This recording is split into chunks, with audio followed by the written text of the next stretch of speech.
While I was taking enemy fire in Afghanistan, Karen Whitmore was back home stealing my family's 200-acre ranch. She even had the audacity to text me a photo of a bulldozer crushing my grandmother's grave. When I returned, the open pastures where our cattle grazed had been replaced by rows of half-built McMansions. Karen was waiting at the property line with a smug smile and a clipboard. "Welcome home, soldier," she sneered. "We upgraded your little property while you were off playing war." Playing war? She had no idea what she'd just done. My family's land was protected under a federal military grant dating back to 1943. By seizing it, she hadn't just stolen property, she'd committed fraud against a military family. That's a federal crime with prison time attached. I'm Sergeant First Class Rebecca Torres, and 3 months ago I thought the Taliban were my biggest problem.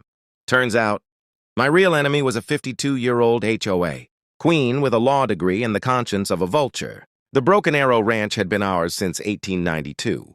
My great-grandfather, Manuel, earned it with blood in the Pacific Theater. My grandmother Elena raised generations there and made me swear on her deathbed, never let outsiders take what belongs to us. 3 weeks later, I shipped out to Afghanistan and left the ranch in the care of Walt Kowalski, my 89-year-old neighbor and a Korean war vet. He'd watched over our cattle for decades. "Don't worry, Becca," Walt promised, his hands rough from a lifetime of ranch work. "This place will be here when you get back." That's when Karen slithered in, fresh off a divorce. Armed with a white Range Rover and a real estate lawyer's knowledge, she started attacking piece by piece. First came complaints about the smell of cattle, then about roosters crowing. By the 3rd month, she was hosting concerned neighbor meetings in her living room, lighting vanilla candles while plotting to erase my family's legacy. She found a dusty old covenant about residential conformity and twisted it into a weapon. Within weeks, she had incorporated her own HOA, named herself president, and started foreclosure proceedings. The legal notices went to my ranch address, where only cattle and half-blind Walt lived. Walt stacked the unopened letters in a drawer, thinking they were Medicare scams.